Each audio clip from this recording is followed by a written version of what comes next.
have the greatest job in the world, and that's working with dogs. Best in Show winner is the French Bulldog.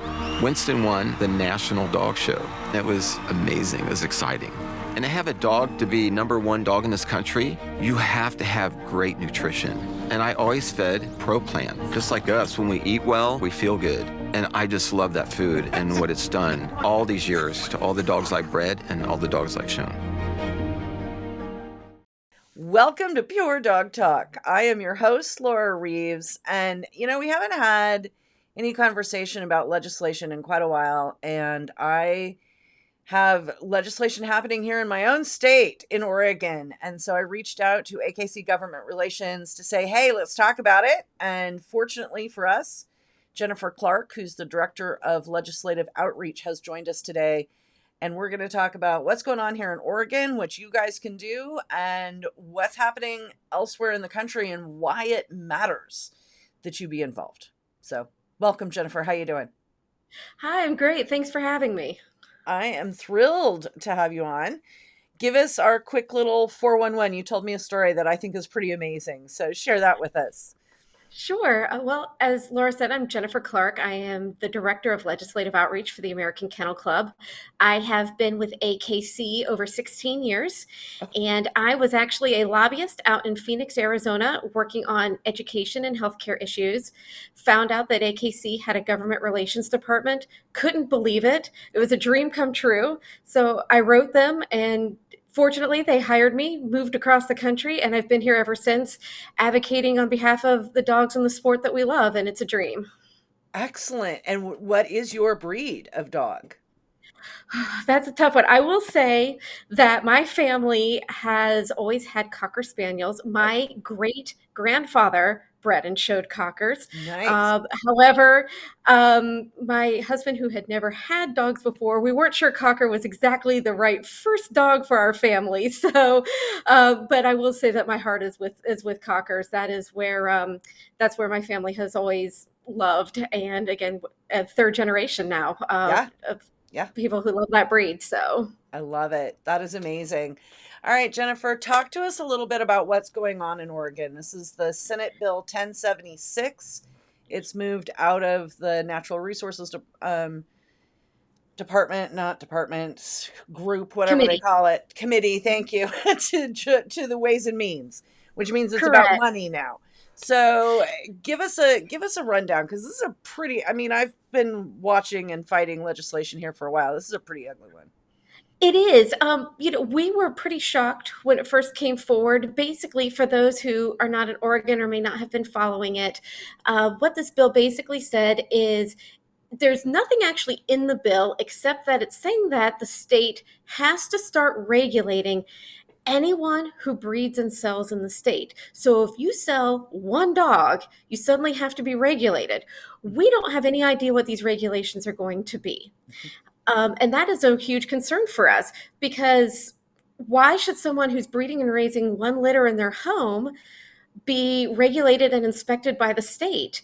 A lot of times in states, when they're regulating breeders, it's on a commercial level. They're regulating the large commercial facilities for people who are doing this professionally, and not those who are hobbyists or fanciers.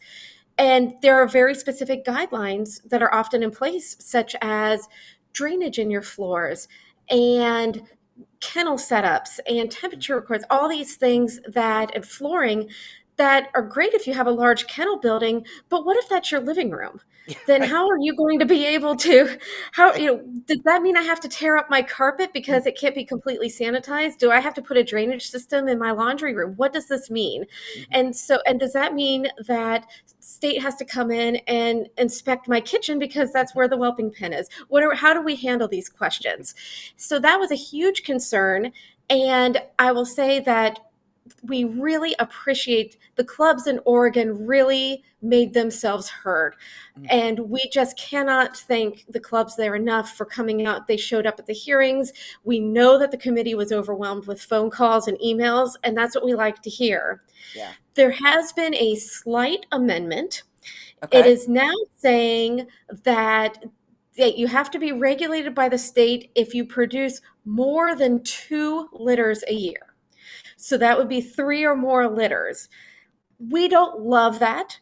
Certainly that's better than one dog, but what if you have a breed with a couple singletons or just 2 Chihuahuas. dogs? Does that mean suddenly you Right. still have to regulate it and you've only sold 3 or 4 dogs? Right. What we still have concerns about this. So we are still pushing because what we believe is that this really needs to be based on actual commerce and the number of puppies that are produced and not something arbitrary. We want to make sure that this is not something that's going to impact hobbyists and fanciers, those that are just breeding a small amount of dogs in their home. Because again, there already are very strong cruelty laws in Oregon. Even many of the animal rights groups have said that Oregon have some of the best laws in the country. Mm-hmm. So if there's somebody that's mistreating dogs, they don't need further regulation. There are plenty of laws already. This is just an expansion into somebody's home just because they would choose to breed a couple of litters. We appreciate that number's been that number has gone up from one dog to more than 2 litters, but in a year, and I should say that's within a 12-month period, but we still have some concerns and we would like to still see some further amendments on this, or for it to just go away, frankly. Yeah, to go away would be helpful because to me, and this is when I wrote my letter to yell at them about this, I'm already licensed by the county. I pay Josephine County a fancier fee simply because I occasionally have a litter of puppies and I have more than 6 individual dogs. Okay, so I already am inspected annually. If you are breeding sufficient number of dogs that you need regulation, USDA already does this. And you are covered under the USDA regulations. So what is it that the state thinks they need to do to layer on? Right, this is my problem. That is a question we have not gotten a firm answer to. But Imagine that. unfortunately, what I can say is that Oregon is not unique this year with this type of legislation. Yeah. We saw it introduced in Arizona. We're fighting it in Florida.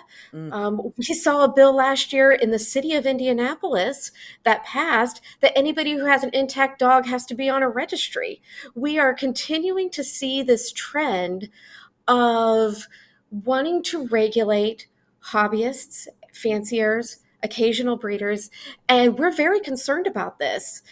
But that's where I wanted to really emphasize that while it's not much of a change, Right.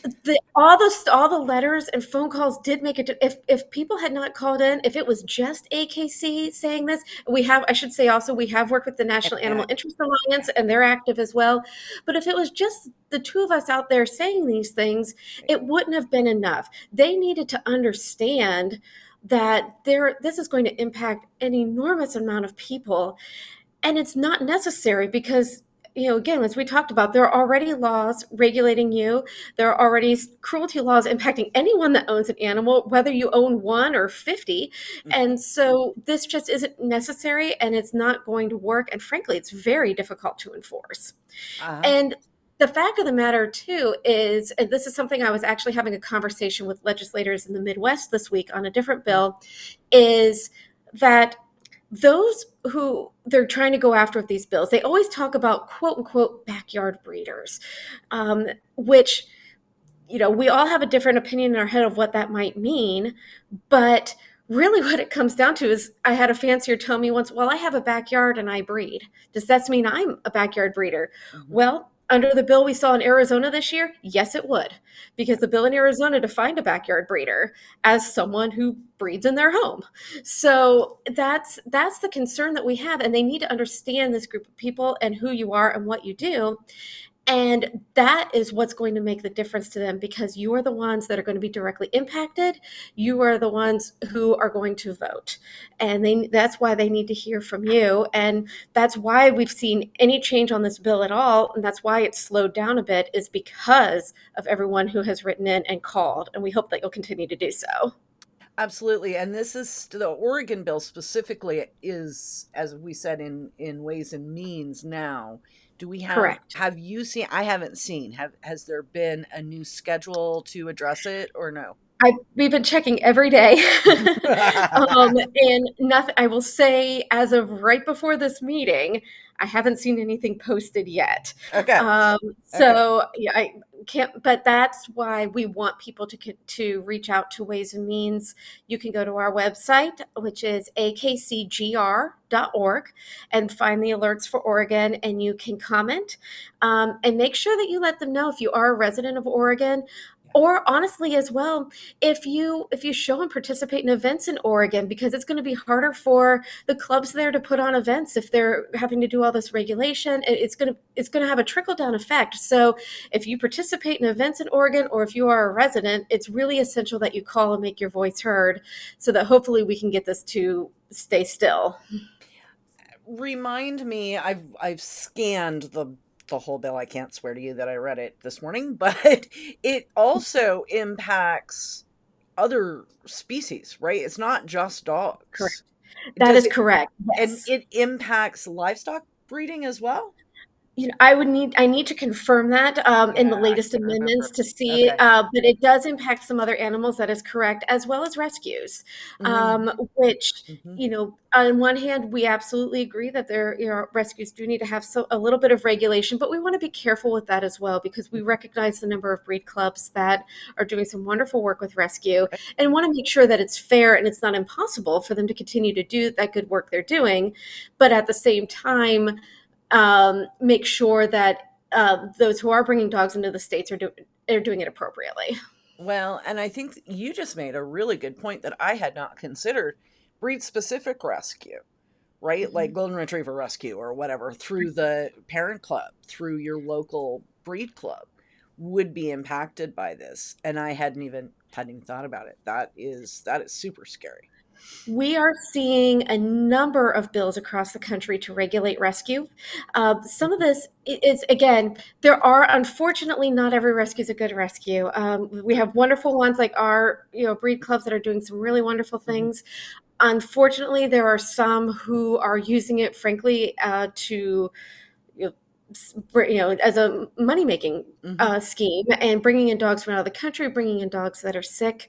Right. In fact, we're hearing there's going to be a bill next that was just heard this past week in California that's moving, Oh. that is requiring all breeders and hobbyists, as well as rescues, at the time of sale, you have to now report where your dog came from, because a lot of rescues aren't being honest about where these dogs came from and their Mhm. health history, which Right. we I and the fans actually think never that's really good, worry Jennifer. about I'm that. sorry. It is. I'm gonna We support that.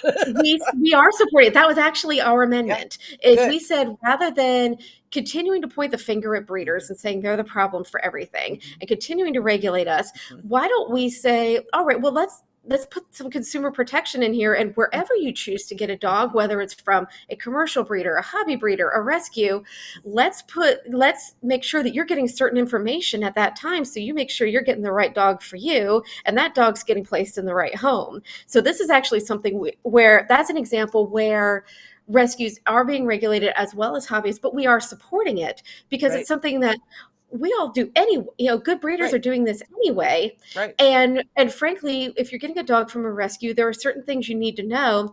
And if the rescue doesn't know that, well, then tell the family that too. So that way they can make a decision, say, hey, we actually don't know if this dog has any diseases or illnesses or not. It's not been, then tell them that if they don't know. But if they know, whatever they know, they need to disclose. And how do you I don't know how to say this without coming across as really snotty. How do you make sure they're telling the truth? Like, I brought this dog from China and God only knows what's wrong with it, but I'm not going to write that on this paper. Well, the bill in California requires a written statement at the time of sale Mm, to say this is what we know and this is what we mm, don't know. mm, Um, and then it'll be up to the buyer then to decide, are you willing to take that risk or not? mhm, But if something should have been disclosed and it wasn't, mm. then the consumer You've will got then have a to. way for action. That's right. Okay. That's right. Okay. Okay. That's good. That's good. Trupanion is revolutionizing medical insurance for pets by providing the best possible experience to our members. And it's not some space-age dream. It's happening now. We pay your veterinarian directly while you're checking out, and we're the only ones who can, which means you have decisions in seconds, and you don't have to wait for reimbursement. So unlike with other providers, you'll keep more money in your pocket. Ask your veterinarian if Trupanion can pay them directly, because there's pet insurance and then there's Trupanion. Okay, excellent. What else do we see on the horizon? Well, okay, first let me backtrack because it's always in the back of my mind. You say you're seeing a variety of these types of legislation coming up. Are you feeling like there's, like in the past, we've had sort of an organization behind it? Are you feeling that again, or is this just sort of random? I will say I can't pinpoint one organization. I mean, obviously, there are certain organizations that this is what they do. There are certain animal rights organizations that are truly, they're purely lobbying organizations. So this is what they do. But, you know, for example, in Florida right now, where they're trying to regulate anybody who with intact females over 6 months of age, they're suddenly a commercial breeder. That is, by some rescue groups. In California, it was a certain group in California that's very active on animal rights bills. And, in the Midwest, it's, a couple different animal rights groups. So I wouldn't say it's a specific one. I would say it's all this movement in general, this belief, and there's organizations in each state that just genuinely believe that there's something wrong with you if you're not getting a dog from a shelter or rescue. There's something wrong with you if you want a wonderful purebred dog from a responsible breeder. Right. And we're having to fight that stigma. We're having to fight that message and push back on it. And we are the good news is that we are seeing success. We're disappointed that we're seeing all these bills that being introduced, but we are also seeing that when our folks stand up and make their voice heard and start barking back, for lack of a better term, right. They are hearing us. And that's what's so important is they weren't hearing. When they're not hearing from us, they think that we don't mind, that they must be okay with this. Right. And so we have to let them know. Love the bark back. Gonna be remembering that. But I think, there's this overarching conversation. And I mean, this isn't really the time or the place, but I'm just going to say, I do believe this is a huge, huge hole. One that AKC can help address, one that we as fanciers can help address, one that I am trying my hardest every day to address. And that is that adopt, don't shop is the wrong answer. Adopt That's or right. shop. That's right. Is really I think people have really done a better job with that message, but we need to keep hammering it home, man. That's right. And say, yes, this is my purebred dog. I wanted this predictability. I wanted what I knew I was getting from this dog. I want to know its pedigree. I want to know that health history, that it's had, chick tests, all those things that, responsible breeders, make sure of. Right. And I want that predictability that I know when I'm getting that Cocker Spaniel, I know exactly what I'm getting. And right. And is there anything wrong with getting a dog from a shelter? Of course not. Is there anything wrong with getting a dog from a rescue? Absolutely not. But people have a right to get the right pet for their family. And if they're really honest about shelter population issues, and we talk about this to lawmakers quite a bit, then it's essential that you find that right dog for your family, because these dogs ending up in shelters, it's not primarily from breeders. Maybe there's one or two bad actors, in a town that are causing problems, but it's economy. But we're hearing a lot about housing, things like that. So we're working on bills to address that issue. But really, a lot of it is, I didn't know Cocker Spaniels barked that much. Right. You mean that cute Newfoundland puppy got that big? Right. It's. I didn't know that I didn't know that a Jack Russell Terrier wouldn't be good to keep crated in my apartment all day while I went to work. And that's, and I can tell you, I worked at an animal shelter when I was in college. Like, this is what I did my internship. I did marketing and communications, Salt Lake County Animal Shelter. And I do not lie to you. We had somebody bring in a dog because it didn't match the color of her new furniture. I wish I could say I don't believe that, but I do. Oh, no. It's terrible. I was there. Well, and so You're right. I think it's really important that as part of this conversation, who we're talking about are the people surrendering the pets. That's right. And that's where we're pushing quite a bit on bills regarding shelter reporting, whether you have to report the Yeah. dogs coming in, and why they're there. And we're encouraging shelters to really be honest about why these dogs are here. A lot of them, unfortunately, are dangerous dogs that can't be adopted out. Yep. We're also making sure that when dogs are brought into the shelter, that microchip is scanned right away, because it could be the same owner who's the problem over and over. Yes. I mean, I worked with one community in North Carolina a couple years ago where they wanted to make sure to put in the bill that anybody who was they had to ensure that it wasn't a friend of that breeder or that owner coming in adopting the dog out, because these dogs would be put in the shelter, then they'd be adopting them at the super low rate, and this guy was getting his friends to go and adopt them out of the shelter for a low amount of money and give them back to him. And but being able to microchip, they're able to making sure it's simple, but checking those things. Yes. And being honest about the full scope of what's going on. Yes. And I think really important on this bark back, you guys, when you write or call or testify at any of these, whether it's in Oregon or anywhere else, talk about the fact that as a breeder, my puppies all go home microchipped to That's right. me. To me. That's right. Not even to the owners. I mean, they can be on there, but they're microchipped to me. And if That's one of my right. dogs shows up in a shelter, which has happened, they run away, they get out, shit happens. I get the phone call. Right. Absolutely. And that is the end of that conversation. That's right. You're exactly right. And that's what we've really tried to instill in lawmakers, and where you all can really help us is by providing that kind of education and letting them know, because it was great in California to be able to say, we don't mind reporting all these things when we're selling a dog to a new owner, because we do that anyway. Yeah. And and then also just educating lawmakers on that. But also I think it's important for us to consider how maybe volunteering in your local shelter as well. Get to know the folks in that community, and then they can know you and understand where you're coming from, and you can see firsthand what's going on there. And then you could go to law and say, hey, I volunteer at the local shelter, and I'm telling you, it's not me. It's, it's economics. It's, again, I was quoting a congressman earlier when he called it his Jack Russell. He had a Russell Terrier, but he said that's how he got the dog, it was surrendered to a shelter because somebody's kid thought it'd be really cool to own a Russell Terrier.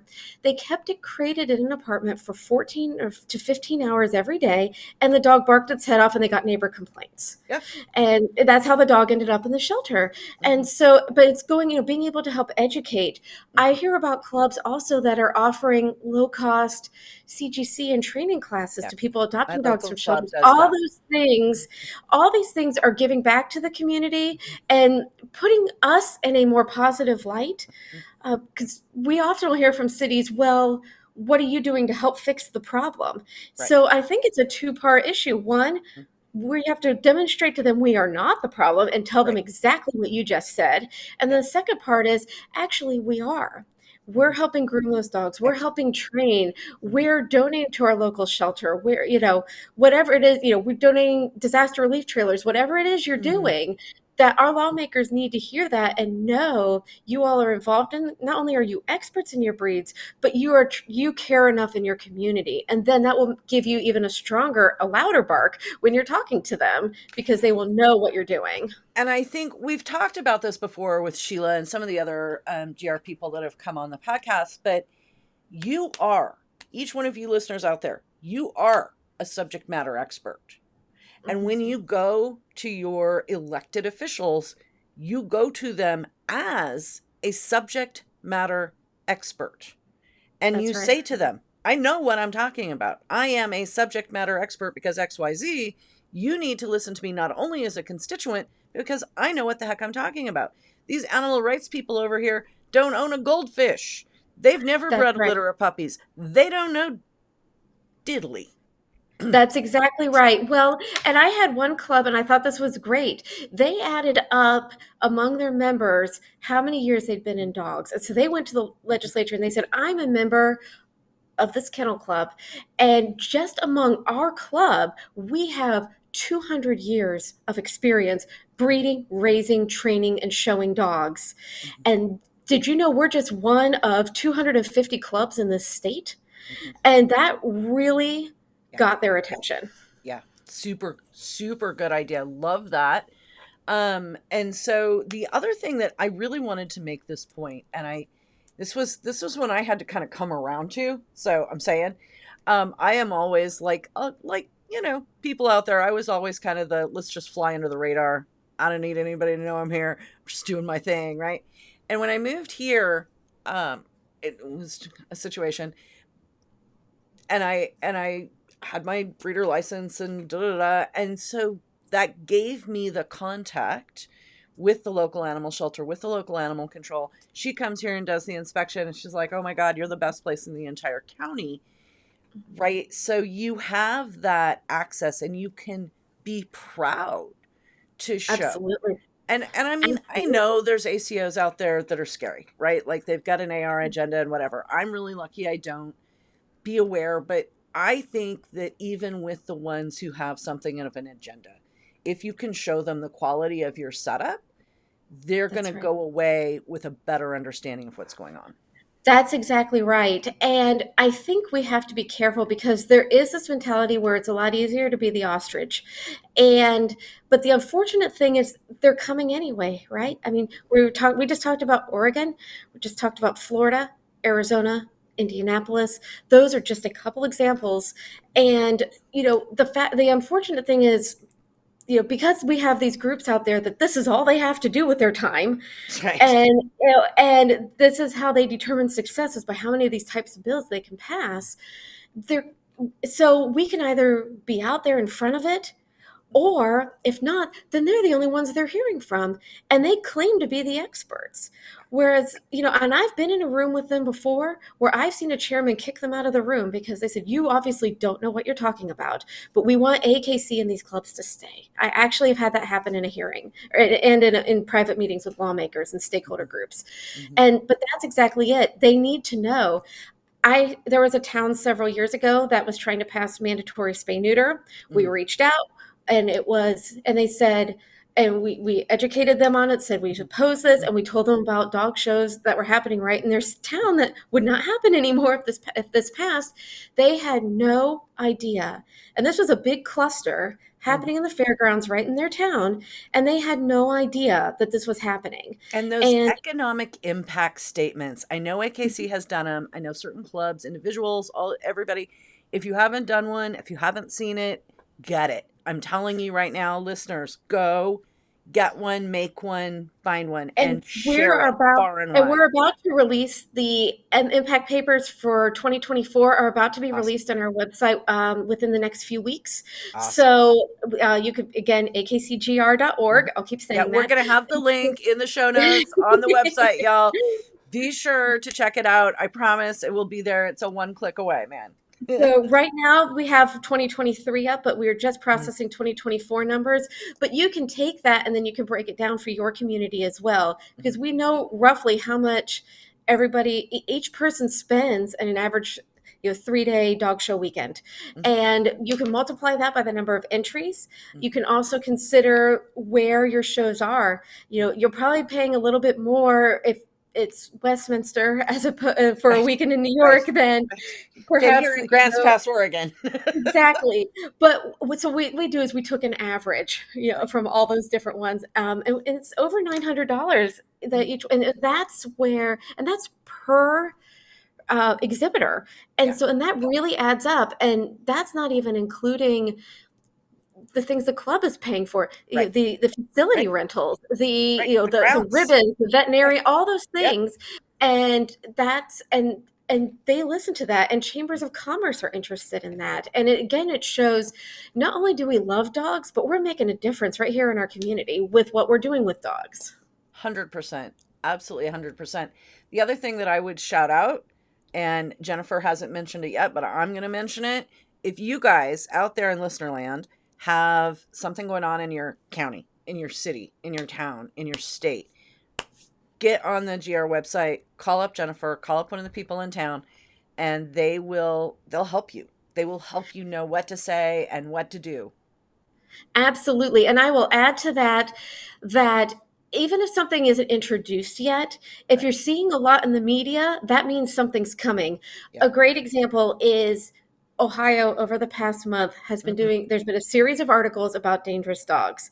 And then suddenly in the last couple of weeks, they have said that a number of these dogs that are causing the issues are from certain breeds. And so we're like, uh-oh, something's coming. And so we are able to go, and I'm picking on Ohio because it's my home state, but but it's a great example of we can be proactive.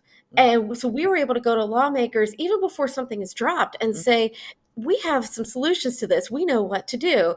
And a couple local dog training clubs who saw their lawmaker in the news said, hey, we're in your community. We do dog training.